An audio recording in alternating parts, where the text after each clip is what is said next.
थोडाफार आपल्यासारखं असणार तेव्हा शाबासकी द्या, बायकोला शाबासकी द्या. कधीतरी बायकोला सांगा भाजी चांगली झाली, कढी चांगली झाली, भजी चांगली झाली, बरं वाटेल ना तिला. पुण्यातली मंडळी होती, 5 दिवसाचं ट्रेनिंग होतं यशोदामध्ये. पहिल्या दिवशी माझ्याकडे होती. जाताना मी प्रत्येकाला सांगितलं, जेवताना बायकोला सांगा भाजी छान झाली, तिच्या डोळ्यात पहा, तिला झालेला आनंद तिच्या डोळ्यात तुम्हाला दिसेल, ती काही बोलणार नाही. दुसऱ्या दिवशी चहा पिताना एक जण मला म्हणला, सर मी काल विसरलोय, मी आज म्हणलं तर चालेल काय? अरे म्हणलं कालचा काय मुहूर्त होतं का? आज म्हणा, रोज म्हणा, चालेल. तिसऱ्या दिवशी कॅन्टीनमध्ये भेटला, जेवत होता, मी समोर जाऊन बसलो. म्हणलं बोलले का? तो म्हणलं हो, बायकोला सांगितलं भाजी इतकी छान झाली, मी तृप्त झालो, मला अत्यानंद झाला, मी संतुष्ट झालो. गेल्या 10 वर्षात एवढी चांगली भाजी खाल्ली नाही. गेली का 10 वर्ष वाया? काय गरज आहे एवढं बोलायची?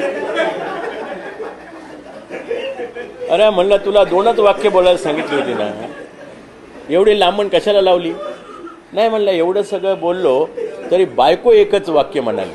म्हणलं काय म्हणाल्या? तो म्हणला, ती म्हणली गप गिळा.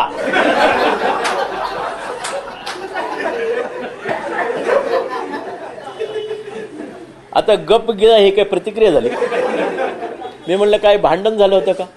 भांडण झालं होतं का म्हणल्यावर त्याने रडवेला चेहरा केला. म्हणला सर भांडण नाही. बायको म्हणली लग्नाला 10 वर्ष झाली, 10 वर्षात एवढे चांगले पदार्थ करून घातले, कधी तुमच्या तोंडातून चांगलं झाला शब्द आला नाही. सणासुदीला गोडधड करून घातलं, कधी तुम्ही चांगलं झालं म्हणले नाहीत. आणि आज शेजारणींनी भाजी दिल्याबरोबर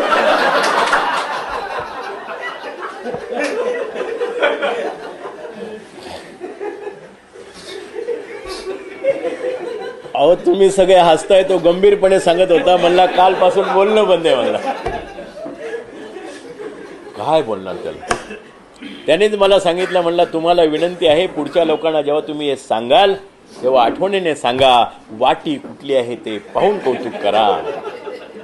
म्हणजे कौतुक केलं की बरं वाटतं. तुमच्या लक्षात आलं आहे? आता तुम्हाला वाटत असेल की याला दिलेला 1 तास संपत आला, 5च मिनिटं बाकी आहेत, ह्याला काय ताण आहे का नाही? तर माझा ताण तुम्हाला सांगतो. पुण्यामध्ये कार चालवताना सीट बेल्ट लावला नाही तर कधी कधी तुमचे ट्रॅफिक पोलीस पकडायचे. आता कंपल्सरी होतं ना 1 तारखेपासून का? हां आता अच्छा आता हे होणार म्हणजे ठीक आहे. तर मी आणि माझी बायको पुण्यातून लक्ष्मी रोडनी चाललो होतो. आता मला माहिती होतं की आज स्ट्रिक्ट आहे, कारण आपले बरेच ट्रेनिंग मी देतो. मी बेल्ट लावला, बायकोला म्हणलं तो पट्टा लाव.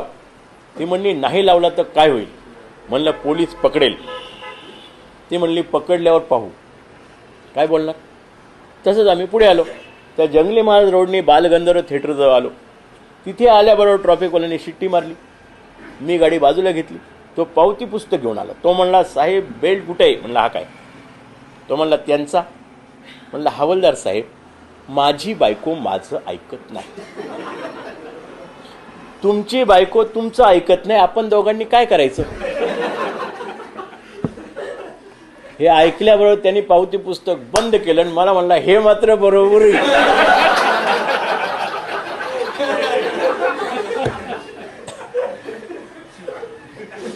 आणि नंतर तो बायकोकडे वळून म्हणला ताई आज फार स्ट्रिक्ट आहे, मी सोडतो पण पुढचा हवालदार पकडेल, पट्टा लावा. आणि मला म्हणला आता एवढा दम दिल्यावर काय विषाद नाही म्हणायची. आता तिच्याकडे काही मार्ग नाही असा विचार मी हवालदार करत असताना बायको जी माझ्या शेजारी बसली होती तिने कारचा दरवाजा उघडला आणि मागच्या सीटवर जाऊन बसली, कारण मागच्या सीटला पट्टा नाही. ती मागच्या सीटवर जाऊन बसल्यानंतर हवालदारने पुन्हा खिडकीतून मुंडका आत घातलं आणि मला म्हणला साहेब तुमचं जरा कठीणच आहे हो.